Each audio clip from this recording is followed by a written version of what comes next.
they got to get that one deal, and then their life will turn around. You know. Oh my God, that's how it'll be. Yeah, that is too funny. You know who else has that one deal that'll turn their life around? Who's that? Hey there, everybody. Welcome back to Pixel. My name is Kevin. With me, as always, is Phil. On today's show, we are starting Crimson Skies, which is not a book. It's a collection of 3 short stories. Yeah. And it's based on the Crimson Skies. Well, I'm going to be specific. It's based on the Crimson Skies board game, which was designed by John Howard and Jordan Weissman.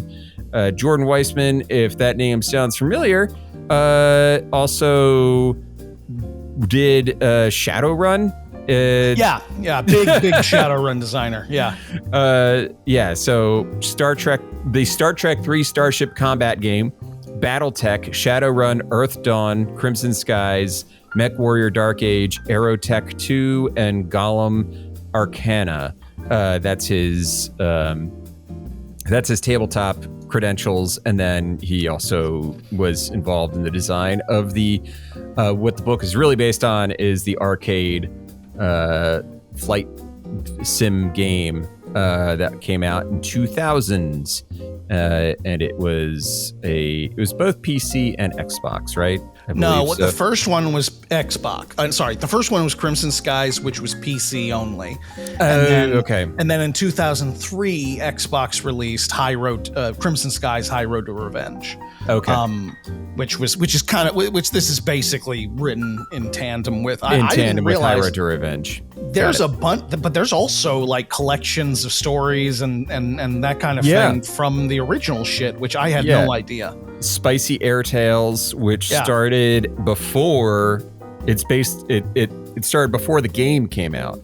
It came out. It's like there's the tabletop, and then the first short story started coming out called the Spicy Air Tales in 1999.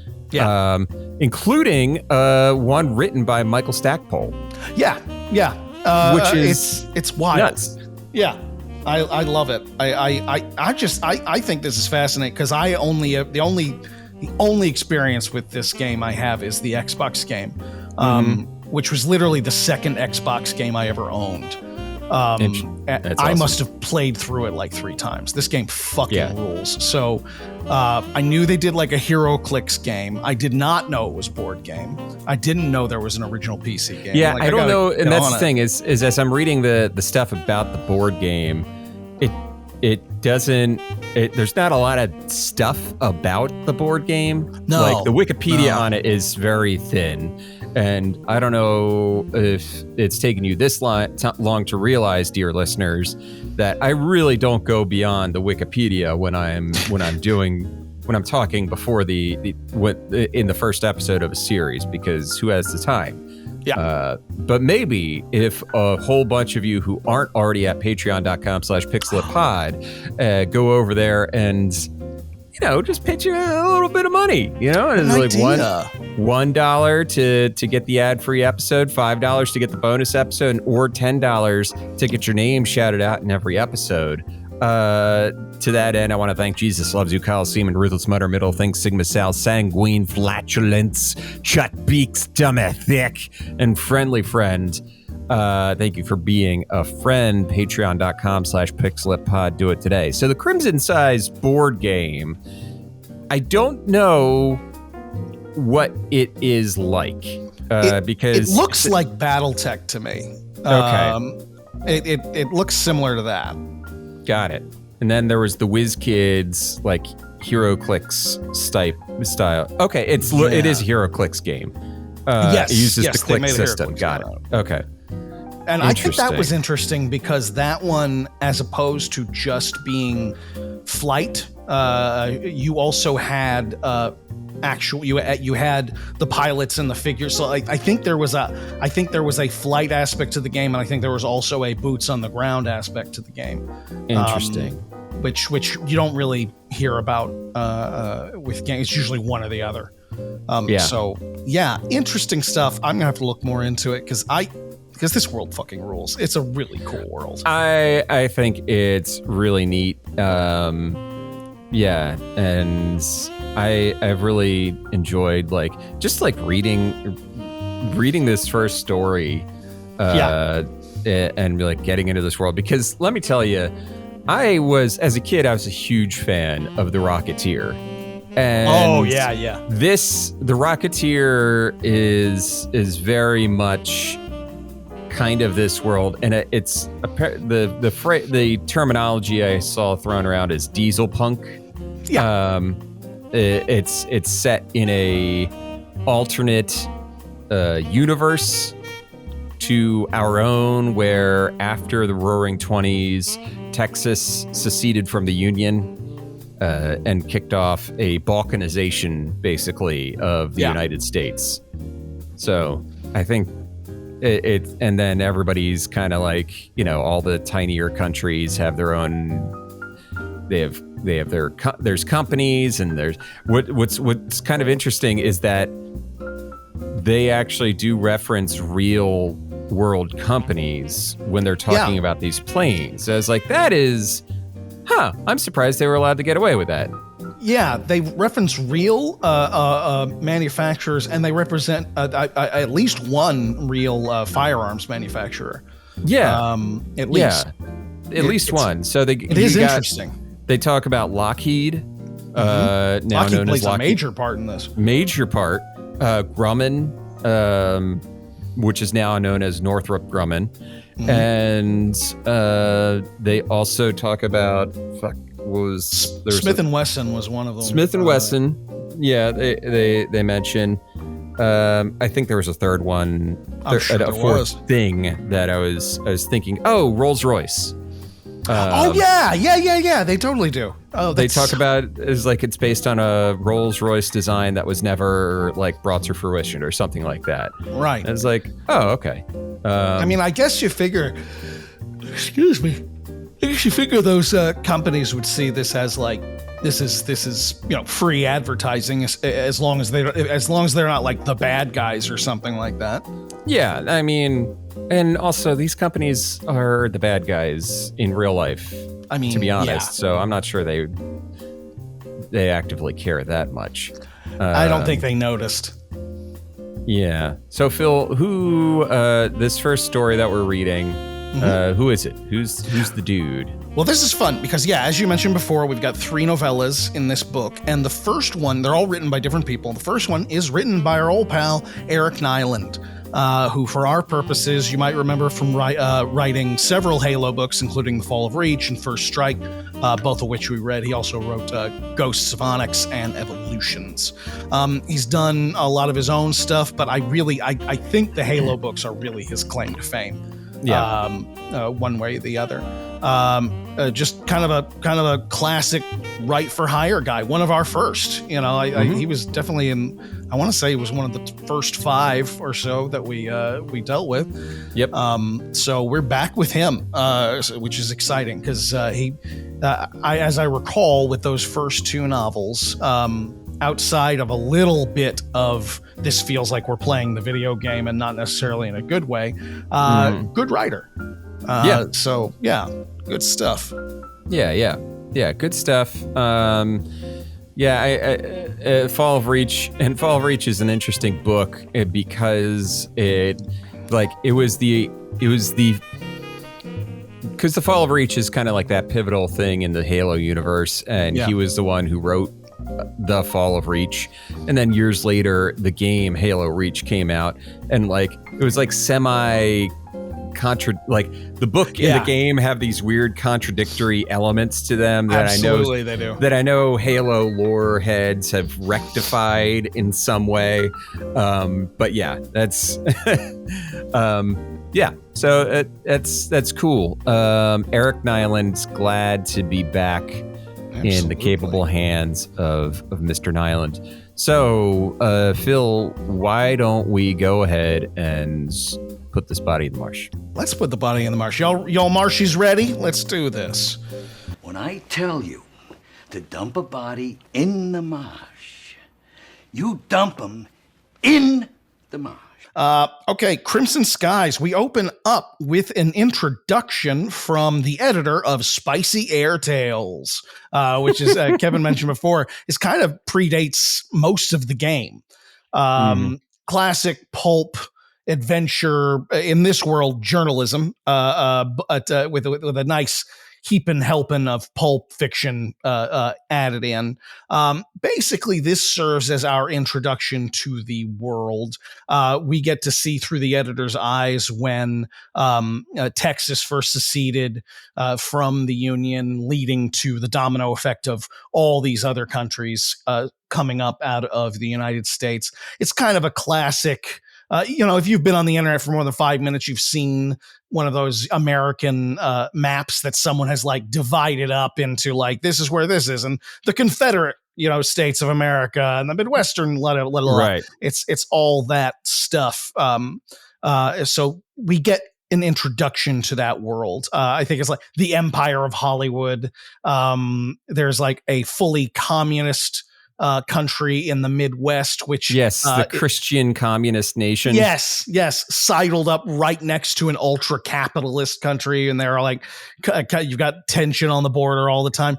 Fun stuff. And he also introduces us to Nathan Zachary, who's our kind of Robin Hood, Indiana Jones hero, who is the main character in this video game. But we will not see him today. It was really interesting. He talks, he's a debonair, suave buccaneer of a man, piracy and et cetera and so on and so forth. But we're not. Don't worry about him for now. We got a completely different character that we're going to talk about, who is absolutely fascinating. And great character. Great character. I was like, oh wow, I kind of want to play a game based on what this guy does. Yeah, great character, but like polar opposite alignment basically from the guy that we're talking and his name is Paladin Drake, and that's right there. Paladin Blake. Paladin Blake. Love the name. He is I would say, is he neutral good? I'd say he's lawful good. He's very good. He's by the book.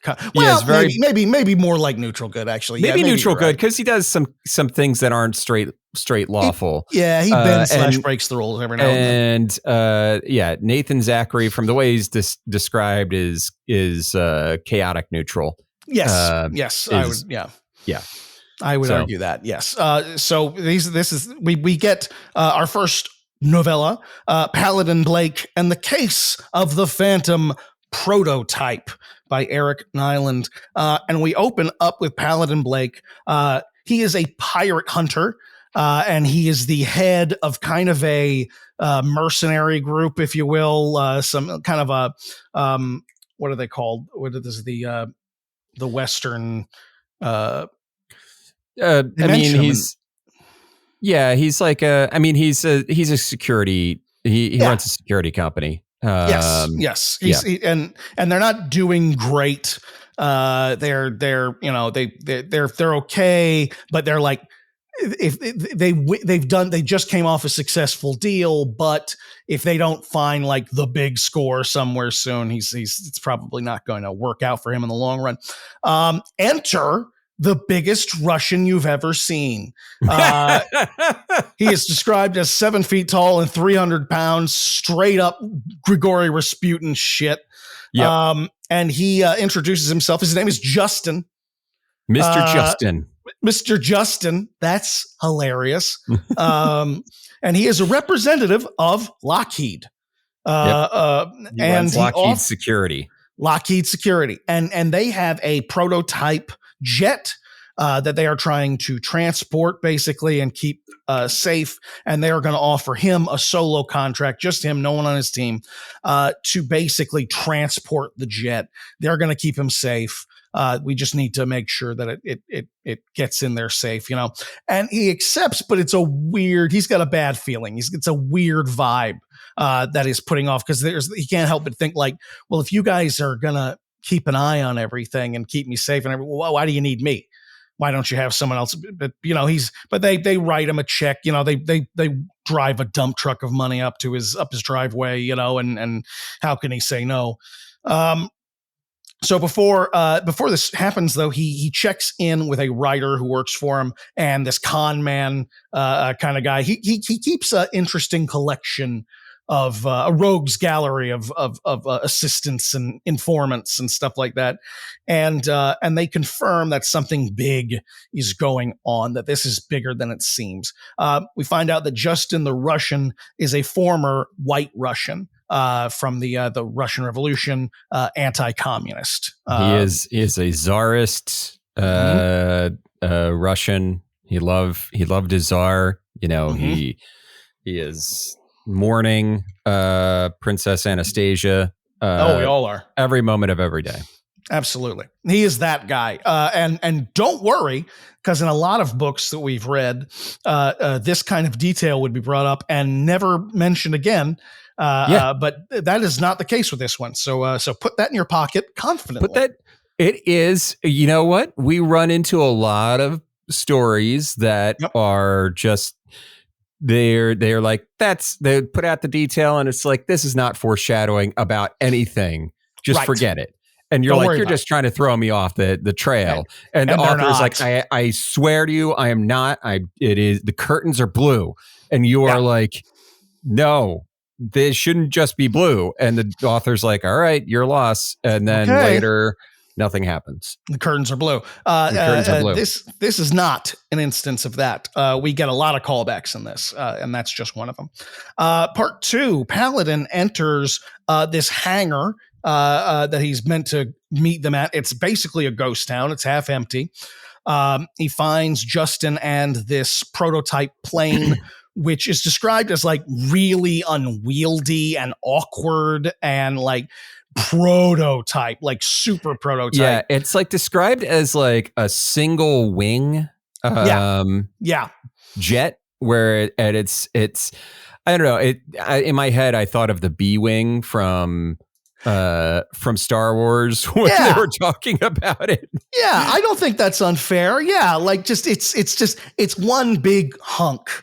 You know, and it feels like it drives like a fridge, you know. Right. So that's what he's gonna be flying. And Paladin wants to know why Justin, who is an ace pilot, as it turns out, doesn't just do this himself. And Justin kind of mumbles something about like, well, you know, I've gotten older, my skills are going away, and I don't know, I'm not the pilot I used to be, which actually impresses Paladin. Whereas most of us would be like, that's kind of a weak answer. Paladin's like, you know what? It takes a big man to admit when he's on his way out of his skill level. It's like being 25 and an esports star. You're aging out fast. And that's what he doesn't have. He doesn't have the reaction time anymore. Exactly, he doesn't have it anymore.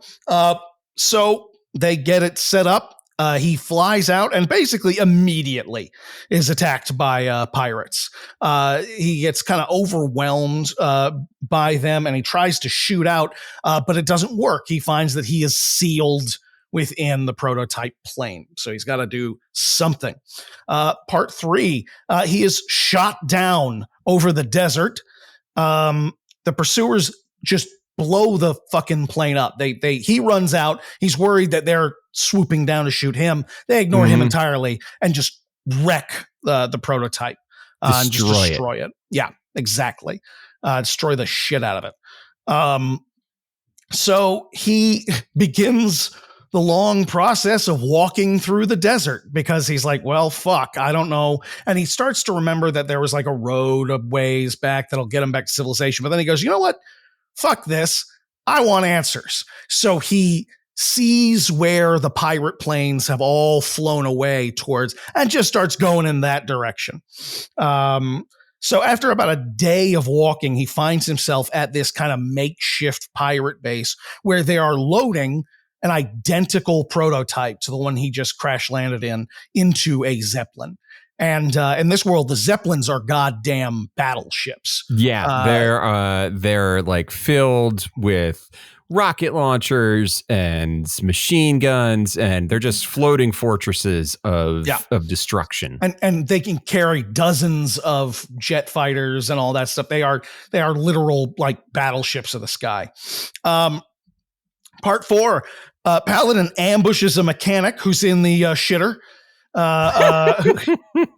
Ambushes this guy, goes all Agent 47 on him, takes his costume, puts it on, hog ties him, stuffs his own dirty socks into his mouth to shut him up, and sneaks into this pirate base.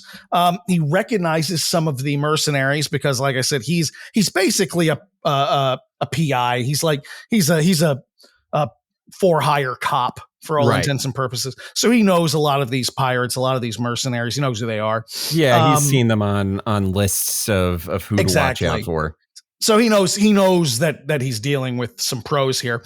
A pale man in a linen suit catches his eye and demands that he take his steamer trunk to his room, which gives him the perfect opportunity to say, "Oh, great, yeah," and makes his way into the Zeppelin where the guy's room is, and loads the steamer trunk, and then proceeds basically to just ransack the shit out of this guy's room. He's like, while I'm in here, I might as well eat some of their food and drink some of their seltzer water.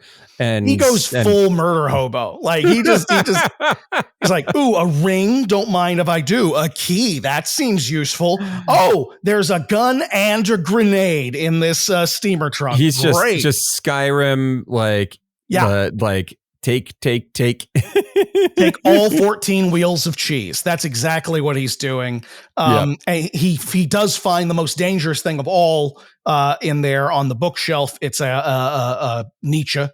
And he avoids that, which I think was totally fair. Now, as he's doing that, and he starts to realize, I need to figure out like what the hell what I'm doing next. The Zeppelin starts to take off, so he is stuck.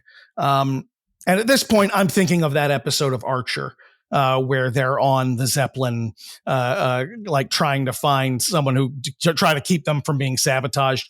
And everyone assumes, Archer constantly assumes that anybody who lights a cigarette or something is going to blow them to Kingdom Come, but they've got it's helium.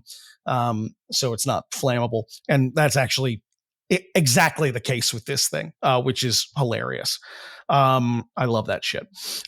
So part 5, he starts looking for somewhere to hide, basically. The pale man's lady friend, she's got this beautiful woman on his arm. She sees him and kind of seems to recognize him. Yeah. It's never, and this is not fully explained, as far as I can tell. It's not fully explained. I wonder if it'll come into play in another one of the novellas if it comes back, because and that's the funny thing is the character, the main character Paladin is like, where do I know her from? She clearly recognizes me. Right. And I kind of recognize her. So he spins on his heel, gets the fuck out of there. He's like, don't just keep going, keep walking. No need to, draw more attention to yourself. He finds an advanced launch bay in the Zep, and inside of it is like this crazy advanced version of the prototype he just flew.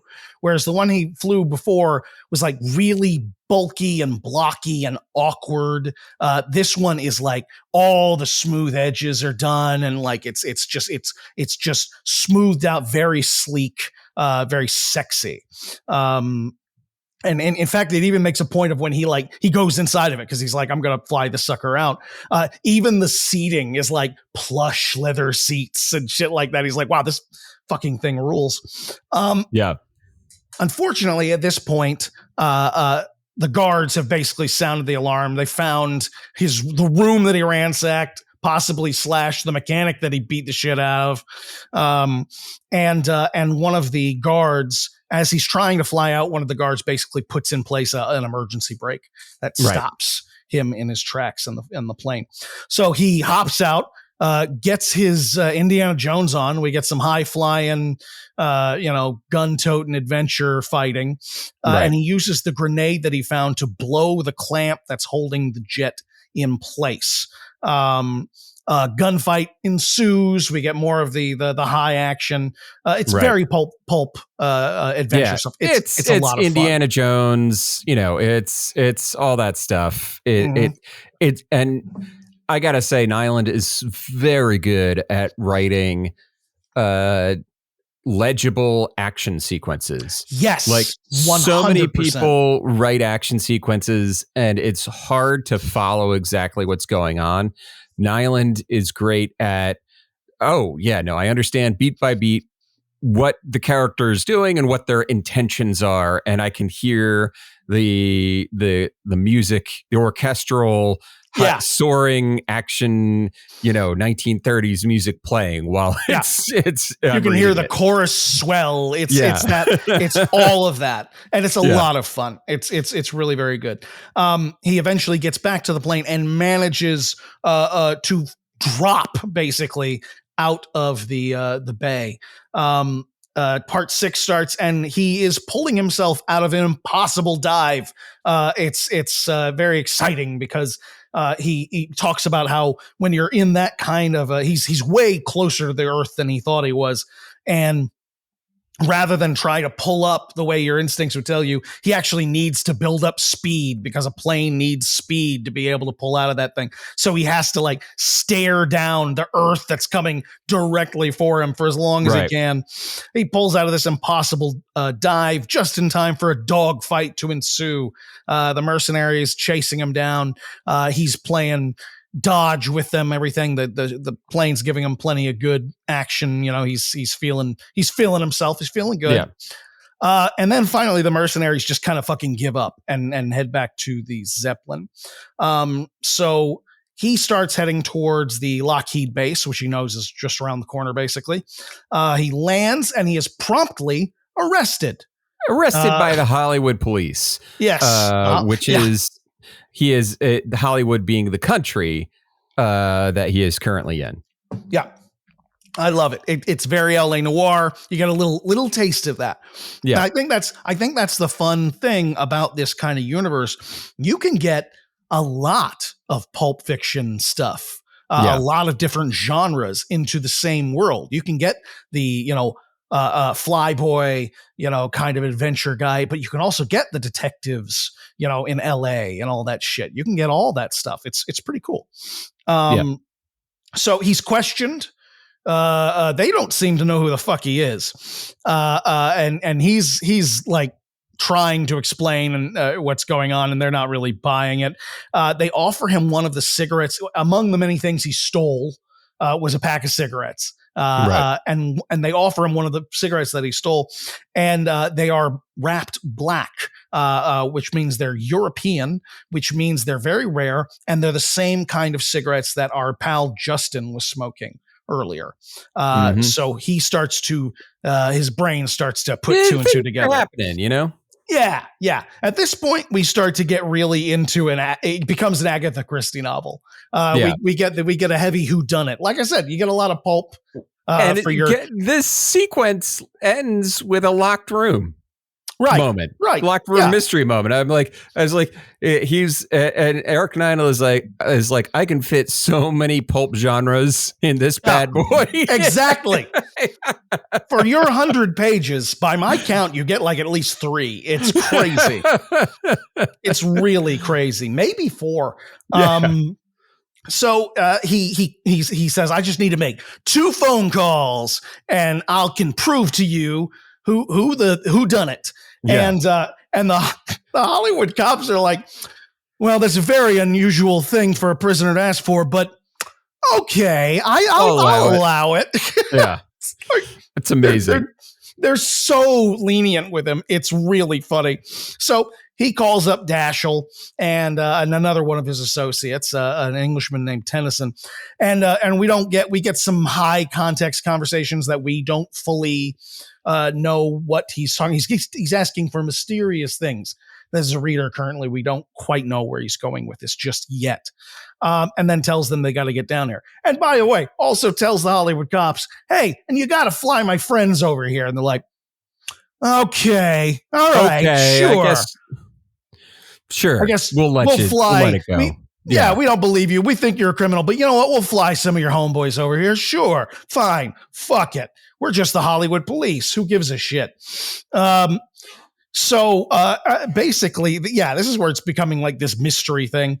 And so someone basically, Kevin, have you ever heard the Johnny Cash song "One Piece at a Time"?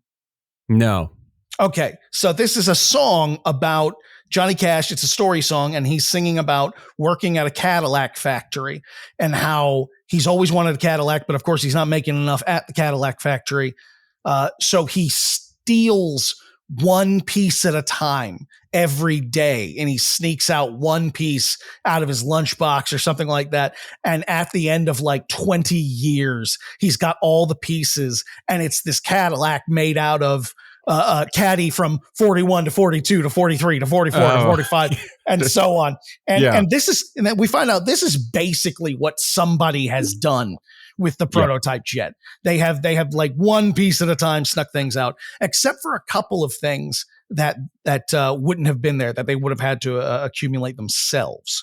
And the problem with all, and Justin, by the way, has shown up, and he says, well, the thing is, my friends got fingerprint evidence of Justin's fingerprints all over the parts. And Justin said, well, I personally oversaw all that shit, so they would be. Yeah. And he goes, but they're also on the parts that weren't here, that should never have been here.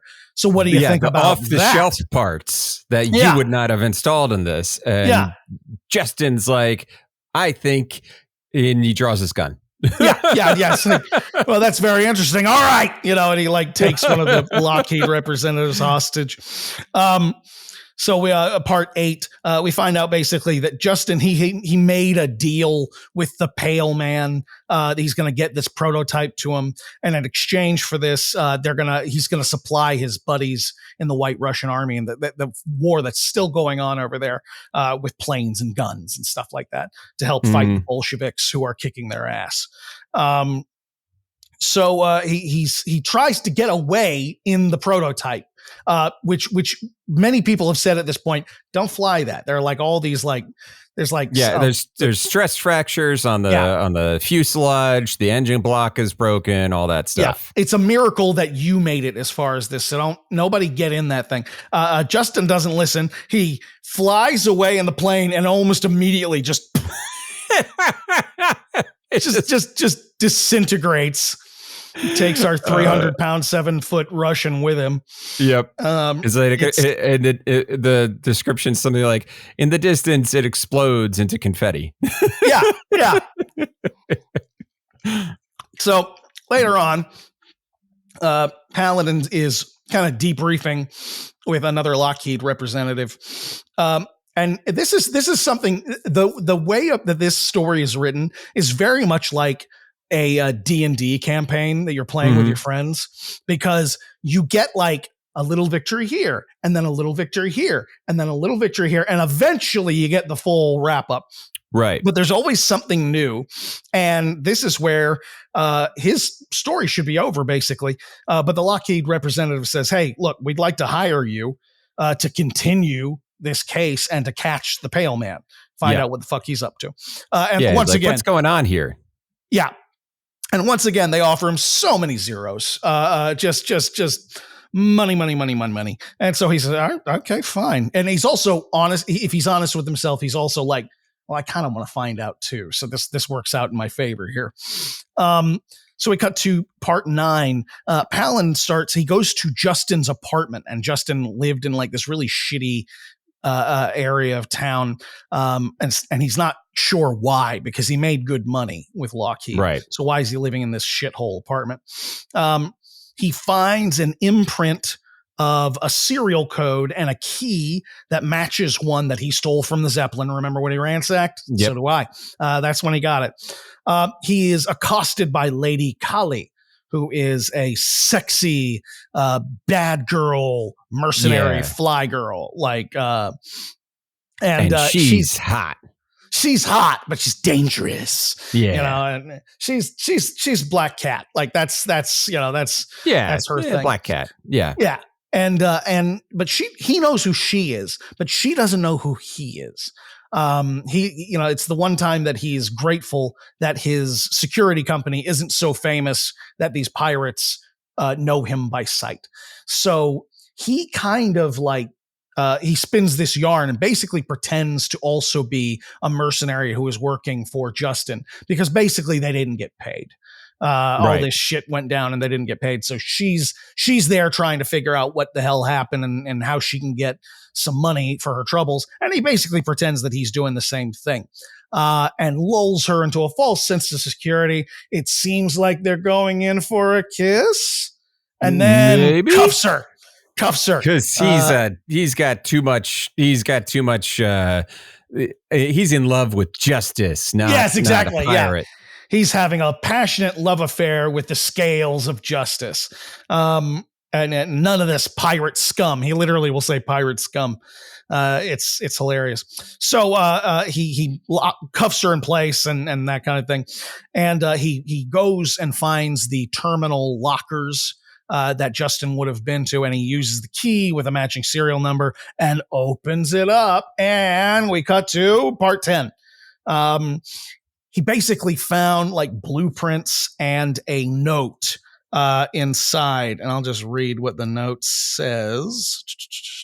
It says, need a dozen pilots, must have their own aircraft, must not be afraid to fight, money as usual, not an issue, Dalewick Airfield, dusk, July 7th. So he doesn't know all he knows is the place. He's going through these blueprints. He finds a blueprint of the Capitol building. One of the things that he stole, the ring that he stole, is a signet ring. And he shows it to Dashiell, his writer friend, and says, should I know what the fuck this is? And he goes, yeah, that's the Union, buddy. That's the symbol of the Unionists. Which we get some really interesting stuff with how Unionists are perceived, and it's really not that different from how they've ever been perceived. Right. He basically says they're all like bombers and cranks, which is like fair enough.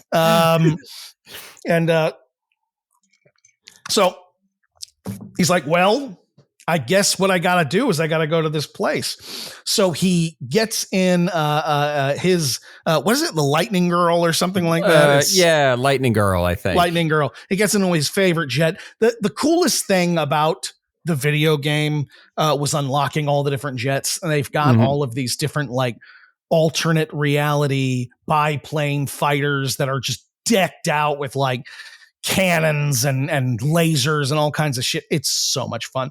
And we get a little vehicle porn, basically. He's loaded up with like this quadruple freaking cannon that could just tear a hole in the side of a battleship. Just badass stuff.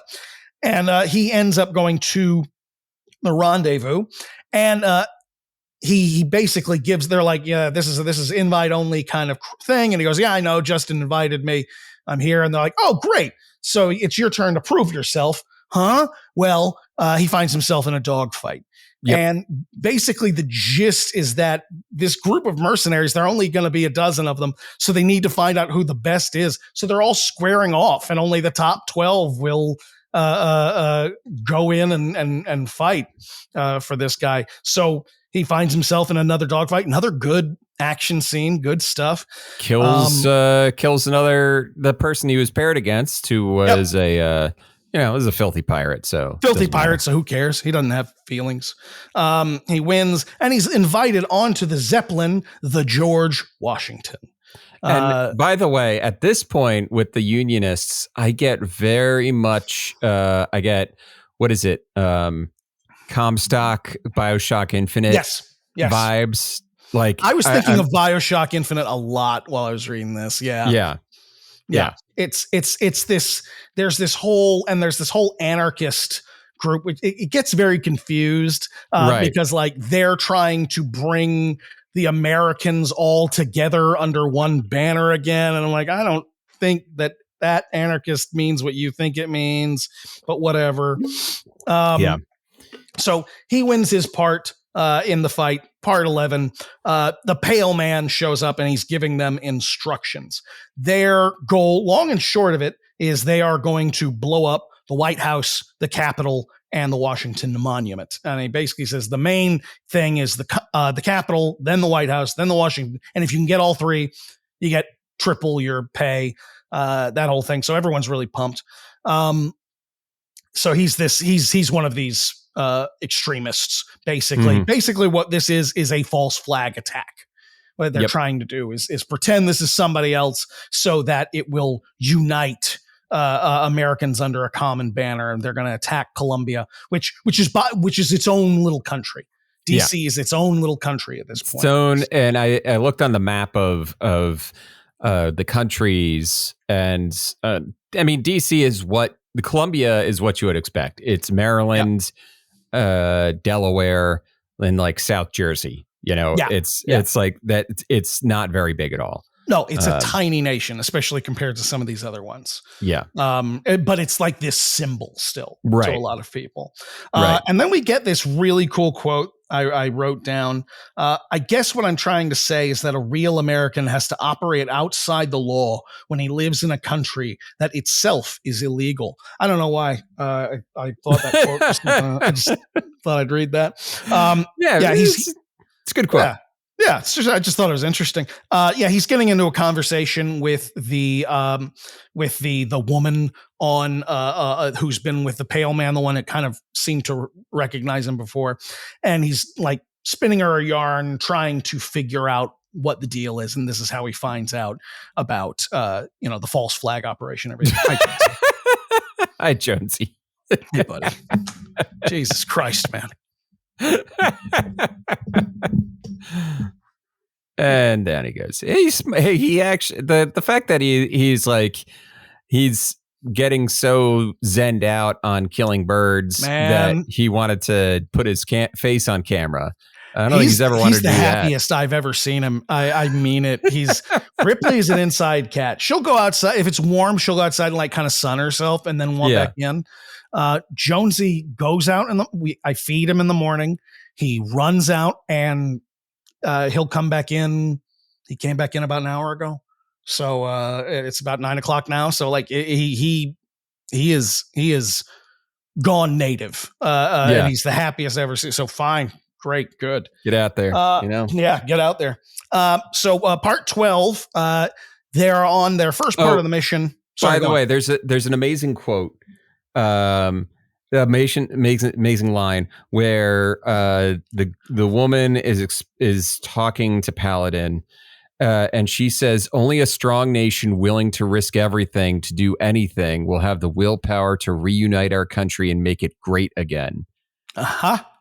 And then Paladin responds, "Under a banner of war," and she squeezes his arm and says, "Yes." Paladin had a couple of other names for this deal: nationalism, fascism, rotten through and through. I just love the fact that this, written in 2002, has a character saying, make it great, make America great again. Yeah. And he says, yeah, that's a fascism. Yeah, you're pulling a nationalism there, baby. Yeah, that's exactly it. It's so weird. I love it. It's almost as if this shit has happened before and continues to happen over and over again. So part 12, they're out on the first part of the mission, which is like a Napoleonic feint. Basically, the dozen or so fighters are going to fly out, get some attention, and then they're going to kite the forces back to where they have 3 Zeppelins that are just bristling with weapons. And they're just going to unload on them. Instead of that happening, Paladin flies above the squadron and bombs them. He bombs. It's amazing. He bombs planes in flight while he himself is in flight. He's like, my plane, my plane's fucked up. I gotta move around a little bit. And they're like, yeah, get out of formation and come back. And he's like, all right. And he just drops like the physics, the knowledge of physics to be able to blow up a dozen other planes all at once. It's not a fight. He just blows them all up. It's amazing.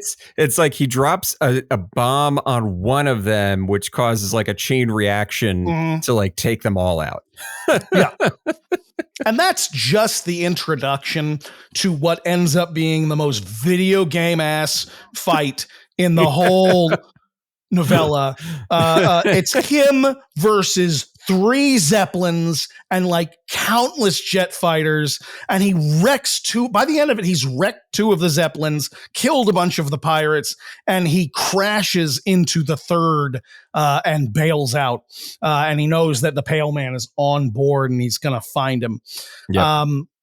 So part 13, he's on the busted up Zeppelin. He's looking for the Pale Man. Instead, finds the lady friend. He does his quote unquote, his good deed for the day, gives her the chute, gives her a parachute and kicks her off basically and says, get out of here. Don't let me see your face around here again, sweetheart, that kind of thing. Get out of here, sweetheart. Get out of here, sweetie. And just slaps her on the ass and she goes flying. I assume that it was not overtly said. The misogyny that he displays here in assuming that she is just kind of like a hanger-on, right? It's going to come back to bite him. It's going to bite him in the ass. Yeah, no question. But don't worry about it. He's found the Pale Man and he's about to like climb on board the last like a surviving jet on the whole Zeppelin. And he just fucking bum rushes him and they both go flying out the chute and into just space, spinning end over end, punching each other and kicking each other while they are flying downwards. And shooting at each other. Yes, shooting at each other. It's like a full action scene while they're dropping like a stone towards the earth. In midair, he manages to open a chute. It's still it's not enough of a distance for the chute to actually open all the way. Yeah. It probably slows them down just enough. I think it's funny. They have a lot of chute scenes in this story. Yeah. None of them go smoothly. I get a real kick out of that. They're always like a little late or something. He just busts his ass but he's alive. Like that's the important thing. Because he lands on the Pale Man. Mm-hmm. The Pale Man's passed out, alive. Yeah.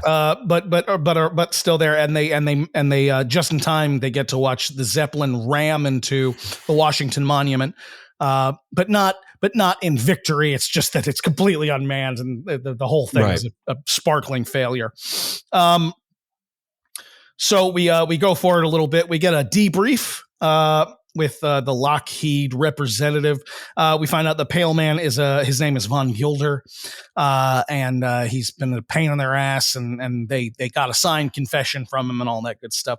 And Paladin is paid. They give him a check that has more zeros than he's ever seen before in his life. So it's like he's like, okay, great. Like this is going to like carry my security, empire afloat, keep us afloat, all that stuff. So he's really happy, but he still feels kind of uneasy. And they've given him paperwork. It's really hilarious. They're just like, yeah, here's all the details just for your own records. We're the cops. We like transparency. And so he's going through all the records and he notices that the handwriting on the confession is different from the handwriting on the plans. And he realizes that the woman that he kicked out with a chute was probably the big boss.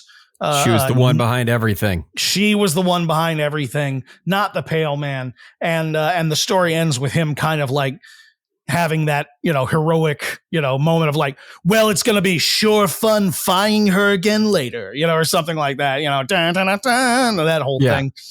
And that's our first novella. That's Paladin Blake and the Case of the Phantom Prototype. Kevin, what'd you think? Oh, I was in it to win it from the very beginning. Paladin Blake, he's just, he's got a little bit of a macho streak, and he's like the perfect 1930s protagonist who's like, I'm doing right by the law and by justice, and I'm gonna see this thing through. And he just never gives up never surrenders. Basically, the fight sequences are fun. The mystery of it, it's like there's a little mystery, there's a little this, there's a little that. His friends are cast of characters. He's got Jimmy the Rap, who is Jimmy the Rap. Yeah. He's always he's called the Rap because he has a long rap sheet. He's always he's constantly paranoid. There, he's like they bring up something that has nothing to do with him. He's like, I didn't see anything. I wasn't there. Yeah, it wasn't me. They didn't. And they're like, shut up, Jimmy. We know you were actually kind of involved. I was okay. I was.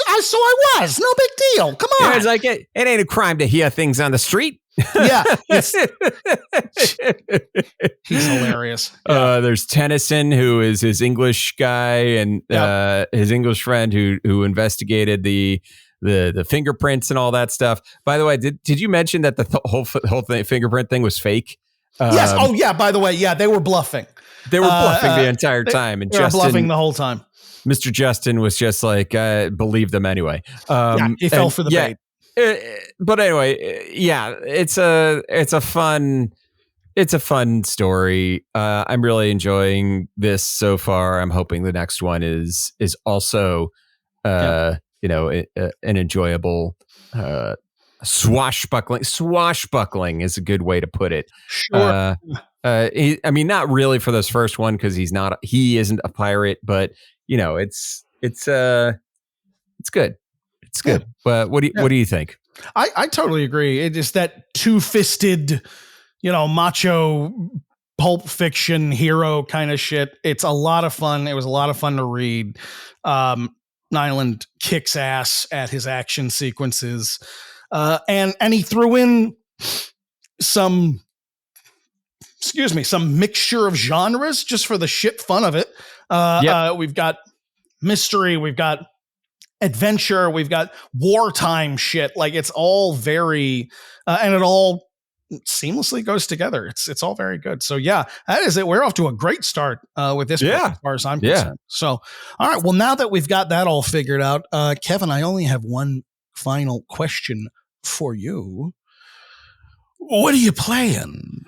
Oh, all right. Well, haven't done anything much new since the last time we recorded.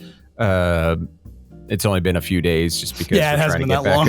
Hasn't been that long. We're just trying to get back on schedule. What I have been playing though, I've been playing Tormented Souls 2, and I am really close to the end, I think. I got like one or two more areas to kind of go through.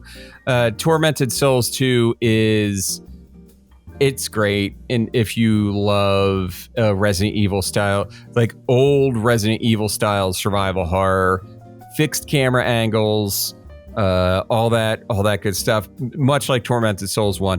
The storyline is just, it's schlocky, but it's also like, all right, I'm enjoying it. There is one point in Tormented Souls 2 that had me cackling out loud because there's like the main villain or whatever is going off and giving a speech and your main character, instead of listening, just picks up her nail gun, because she's always using her like main weapon is a nail gun, like a nail gun with a compression thing on it. Yeah. So instead of listening to it, the main character picks up and shoots the villain in the forehead. Like cuts her off mid-sentence. That's awesome. I was dying. I was like, oh God, this is what it's like, something you wish like the Resident Evil folks would do on occasion. It's just like, shut up, Wesker. Just like, or whatever, just shut up. So Tormented Souls 2, having a lot of fun, close to the end. It's got the thing I like about it is that it's very well designed from the puzzle box standpoint and I say puzzle box as in like the Spencer Mansion in Resident Evil 2 is a puzzle box, right? The police station in Resident Evil 2, the Spencer Mansion in Resident Evil 1. And there's like multiple locations which are like, okay, now you're in the lab and you got the lab puzzles to solve. Tormented Souls 2 has like 5 locations that are like that. And they're differing lengths. You know, the first one you start out in is pretty long. Then there's like a short one, and then there's a long one again. But it's really cool. I love the approach that they did to it. And, I hope that the series is able to continue, or at least this developer, even if they don't continue this particular story, makes more games of this ilk, because we could always use more. Otherwise, what I have been playing is Power Wash Simulator 2. Naturally, I got 15 hours in it. Don't worry, you'll get to a respectable number soon. I'll get to it. Like, those are rookie numbers. Got to pump those numbers up. Yeah. But yeah, it's fun. I what can I say? It's a good game, and nice. That's it. I think one of the things that I forgot to mention that I played, a demo that I played, was a demo for a game called Crystal Theater of Idols, which is a first-person Resident Evil style game. That is, I think it's good. Right now it's just coming soon, but it's very much in the vein of what's it? Lies of P. It's got that kind of aesthetic to it, but it's set in Spain. It's got a lot of religious overtones. So clearly, Spain and religious overtones makes you think of Blasphemous, but it's not that. It's more modern day. But I do appreciate, I just love Spanish Catholicism horror, Spanish Catholic horror having its moment. I mean, and it's published by Blumhouse. Interesting. Yeah, so I'm interested as to when that comes out, but I recommend check out the demo. It's got some interesting jank to it, but it's still a pretty neat game, pretty neat mechanic in terms of how you shoot. Your bullets are blood, and the way you reload is there's like these siphons in the handle that you just squeeze, and it pulls it out of your hand, and that reloads the gun. Interesting. Okay. And then you heal yourself by finding dead bodies and turning those into blood that you absorb back into your body. Oh my God. It looks good. This is a pretty game. Yeah. So, Crystal Theater of Idols demo, check it out. It's out there. Definitely playing that. But Phil, what are you playing? It's been similar for me. I've mostly been playing, actually been playing a lot of Slots and Daggers. I went ahead and got the full thing of that. I just love the style of it. It's fascinating. I want to learn more about it, just in the sense that clearly it's like you're playing a game within a game, and not much has been said about that yet. And I want to continue along in the game to figure out more about what that's all about. But I have played some really interesting demos. I played the demo for Chronos: The New Dawn. The new Bloober game. And honestly, it's I say this not as an insult or to denigrate it. It's just more Dead Space style puzzle box, like you said, sci-fi kind of shit. The atmosphere is excellent. The world building is very cool. Nothing new, but but that doesn't matter. Still very fun if that's the kind of thing that you've enjoyed. Here's more of it. Here's more. Here's more. It's Bloober. I mean, they're coming off. They're riding high after the Silent Hill 2 remake. They've been on a redemption arc, is what they've been on. So yeah, hopefully this is more of that. In the grand scheme of things. So that's definitely worth a look. I played the demo for Servant of the Lake, which is the next Rusty Lake game. Oh, I was about to ask if that sounded. Now, Rusty Lake games are something that I need to just go back and play through all of them because I love them. Oh my God. They're just so fucking weird. They are. There's nothing like this out there. They're puzzle. For those of you who don't know, they are puzzle games. They're very almost Flash in their own way. Very simple in how they're done. But they're so unnerving and never necessarily in the way you'd expect to. These are not, I hesitate to call them horror games. They're eerie. That's the word for it. It's eerie. And you know what? When I think about them, the art style isn't. It's not analogous to him, but I think of Edward Gorey. Sure. Who I can see would create these comic strips that they're horror adjacent. They're eerie and unsettling, but not specifically scary. They just kind of leave you with a feeling of, I don't know if I like actually witnessing that. I don't know how I feel about that. Yeah. I feel worse now. And I'm not scared. I just feel bad. Yeah. That's absolutely it. And I've been playing these since Rusty Lake Hotel. And they which came out in 2016, by the way. Jesus Christ. Awesome. I mean, there's they are simple. The puzzles are very good, generally speaking. But the world is so strange and unnerving. And I've loved everything of theirs that I've played. And this is no different. It just kind of like the Chronos thing is more of, what you want with your sci-fi horror adventure puzzle game. This is more of the Rusty Lake shit. Sure.